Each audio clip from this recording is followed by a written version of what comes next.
Praise the Lord. December 17వ తేదీ 2020. ఈరోజు దేవుని వాగ్దానం.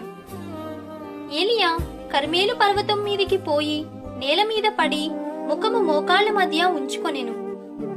రాజుల మొదటి గ్రంథము 18వ అధ్యాయం 42వ వచనం.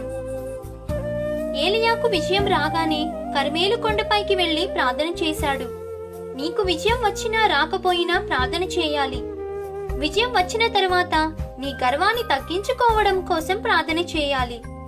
ఏలియా జవాబు వచ్చేంత వరకు ప్రార్థన చేశాడు.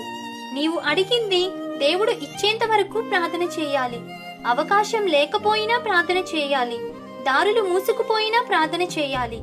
కాబట్టి ఈ దిన వాగ్దానం మీ అందరి జీవితంలో నెరవేరాలని కోరుతూ దేవుని సువార్త పరిచర్యలో మీ సహోదరి. ఆమేన్. God bless you.